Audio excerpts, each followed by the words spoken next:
For years, Andre Naude was a name whispered in hushed tones across Cape Town's criminal underbelly. A towering figure both in stature and reputation, Naude was more than just a nightclub bouncer. He was an underworld enforcer, an alleged extortionist, and a critical player in Cape Town's shadow economy. Naude carved out a feared legacy in a city where muscle often spoke louder than law. Naude's reputation was forged in the blood-stained battles that came to define Cape Town's bouncer wars. These turf battles between rival security companies and gang-affiliated figures revolved around control of nightclub security and the lucrative extortion rackets that bled the city's night economy. Clubs were not just party venues, they were strategic hubs for money laundering, drug distribution, and steroid sales. Naude's security company, which operated with the air of legitimacy, was suspected of being deeply embedded in this ecosystem. A 2019 Daily Maverick expose revealed how figures like Naude operated as enforcers in this deadly contest for control.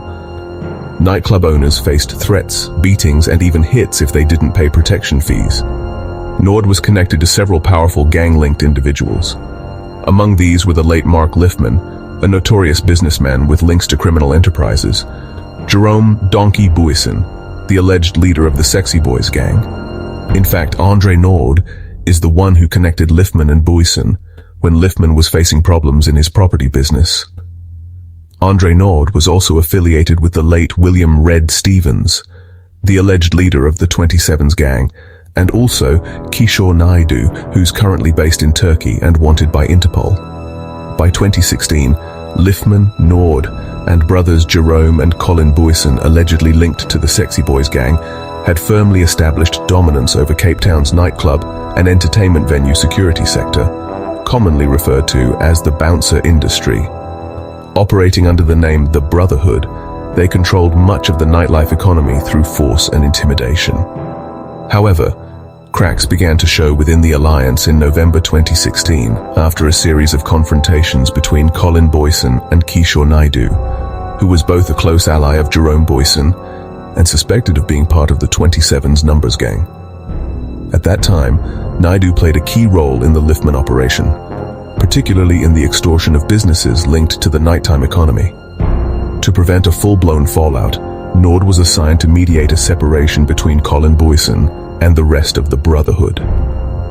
Tensions escalated further in March 2017 when Jerome Buisson raised concerns about his brother Colin aligning himself with Nafiz Modak, a rising underworld figure.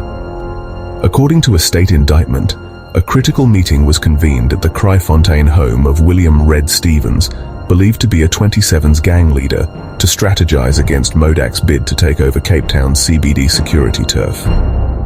Liffman reportedly insisted that regaining control would require a show of overwhelming force, calling for at least 100 men, who would need to act extremely aggressively and intimidating to scare nightclub and venue owners away from Modak's influence. On the 9th of April 2017, a group allegedly led by Jerome Buisson and Andre Naude, some dressed in bulletproof vests and armed, descended on multiple nightlife venues across the Cape Town CBD. Their presence disrupted operations and frightened patrons until police intervened and removed them from the area. After that public show of strength failed, the Liffman group shifted strategy. The indictment claims they assembled a so-called hit squad, composed of 27's gang members, tasked with targeting Modak's supporters and affiliated establishments through violence and intimidation. In the early hours of the 18th of August 2017, the quiet streets of upmarket Constantia were shattered by gunfire. Inside a luxury home, 45-year-old Brian Weinstein, the man infamously dubbed the Steroid King, was brutally gunned down in front of his partner and their child. It was a high-profile hit, carried out with military-like precision, and it marked the beginning of one of the bloodiest chapters in Cape Town's criminal underworld.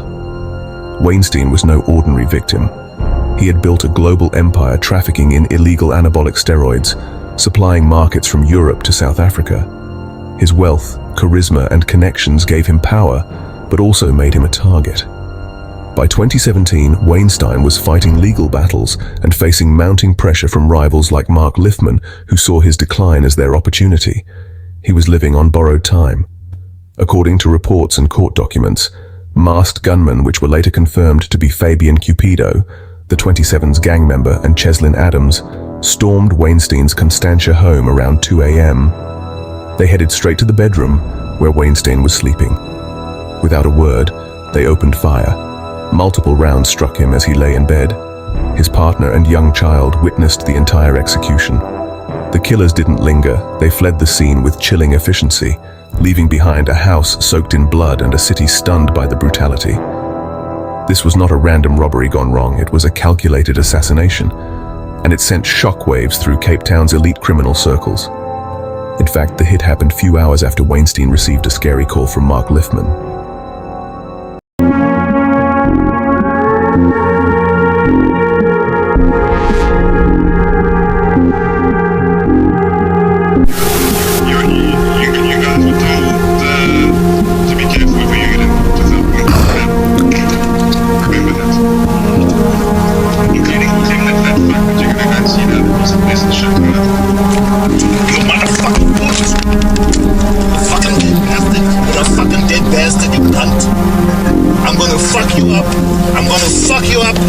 Faggot little cunt.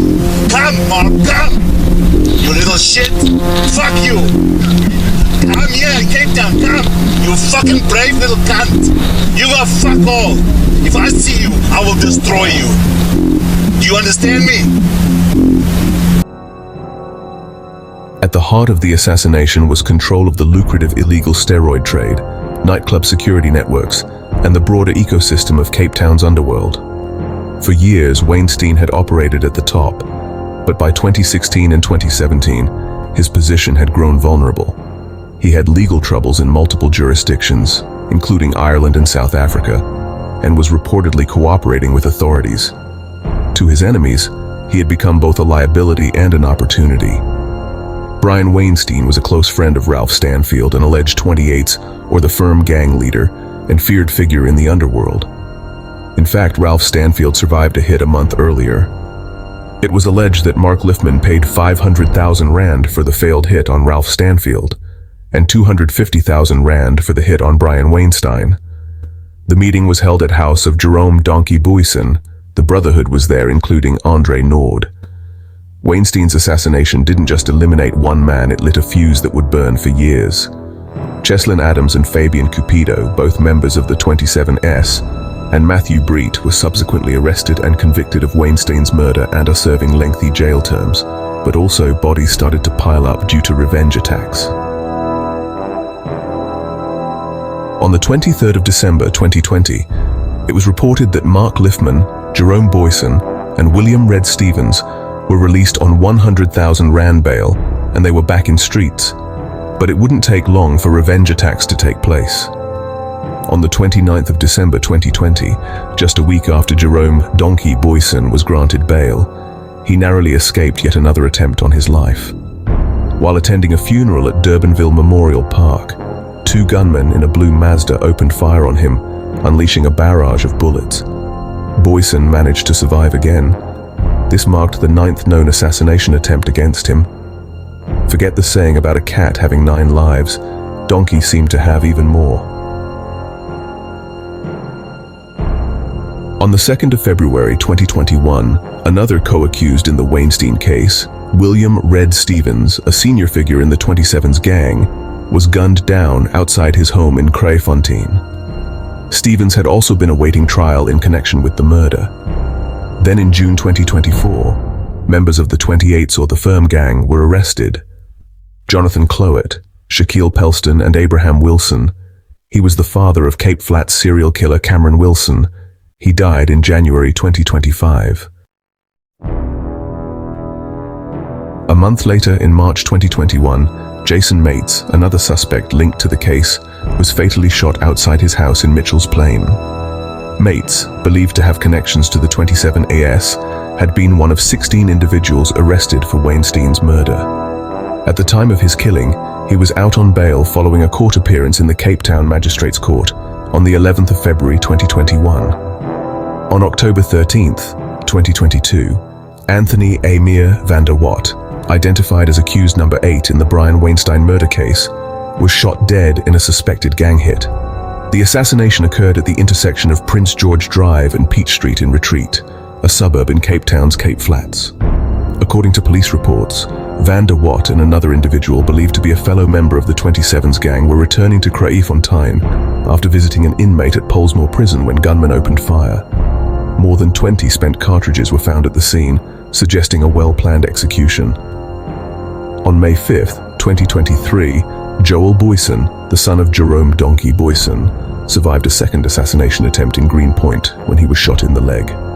Then, in June 2024, members of the 28s or the Firm Gang were arrested. On November 3, 2024, a day before Andre Naude, Liftman Boyson and others were set to appear in court for the Weinstein case.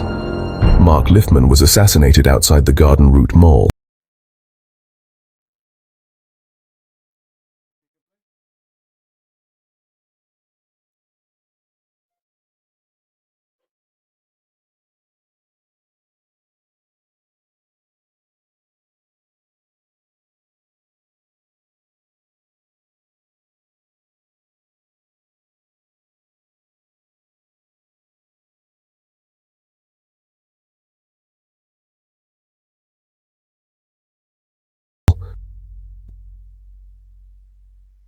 Hendrik Jacobs and Gert Bezuidenhout were arrested shortly after Liftman's murder in Uniondale, about an hour outside George. And they've appeared twice in court, and Andre Naude was always present in their appearances. Tomorrow, Liftman was struck by 5 bullets while in the parking lot of the Garden Route Mall on his way to his vehicle, a blue Ford Raptor buggy. He died at the scene. He was allegedly visiting George to play golf with his friends at Fancourt when he was gunned down. During today's session, the affidavits of both the accused, Johannes Jacobs and Gert Johnny Bezuidenhout, were read into the record by the legal representative, prominent advocate Mike Hellens, SC. He flew in from Joburg for the bail application. Hellens is well known for handling high-profile cases. Both Jacobs and Bezuidenhout indicated that they would plead not guilty to the charge of premeditated murder. They assured the court they would not leave the country or interfere with the investigation or witnesses. Their passports have already been handed to authorities. The pair were arrested near Uniondale just hours after Liftman's murder. According to the state, Jacobs was driving the vehicle with Bezuidenhout as his passenger at the time of their arrest. It is also alleged that they were captured on CCTV footage at a farm outside George, changing the license plates of the VW Polo they were using. Jacobs was reportedly behind the wheel again when they left the farm in Gelotboom.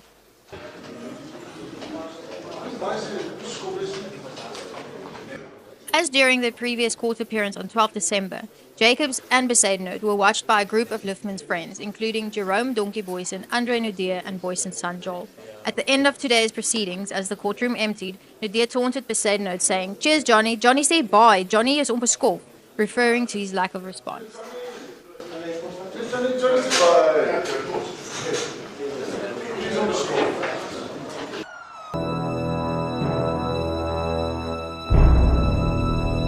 On the 12th of June 2025, exactly 7 months after the high-profile assassination of alleged underworld boss Mark Liftman, his close associate and co-accused in various organized crime cases, Andre Naude met a similar fate. He was gunned down in broad daylight in Cape Town, marking yet another chapter in a bloody saga that has steadily claimed key figures in the city's criminal underworld. Naude's death was violent and calculated. Around 1440, on the busy corner of Gielbasson Drive and Voortrekker Road, a charcoal BMW pulled up next to him and 3 other men. Without warning, the occupants of the vehicle opened fire. According to police spokesperson Colonel Andre Trout, a 55-year-old man, later confirmed to be Naude, was fatally shot. A 61-year-old man, believed to be his bodyguard, was seriously wounded and rushed to hospital. 2 other men, aged 45 and 54, escaped without injury. No arrests were made in the immediate aftermath, and police confirmed that the motive for the shooting remained under investigation. However, insiders suggest that this was no random attack, it was personal and linked to long-simmering tensions within Cape Town's underworld. One source claimed the shooting stemmed from a dispute over money connected to the late Mark Liftman's debtors book, hinting at financial betrayals among close allies. This wasn't the first time Naude had been targeted. Back in July 2019, he narrowly survived an assassination attempt in Durbanville. As he exited a restaurant with his son, gunmen opened fire from a parked car. Naude survived the ambush, but the message was clear. He was living on borrowed time. In November 2024, he escaped yet another attempt on his life while traveling on the N1 towards Paarl, further evidence that his life was under constant threat. Despite the danger that surrounded him, Naude had spoken publicly about his extreme caution. In an earlier interview with investigative journalist Karen Dolly, he revealed the constant state of vigilance he lived in, avoiding boom gates at shopping centers because rolling down a window, even briefly, could expose him to a hit.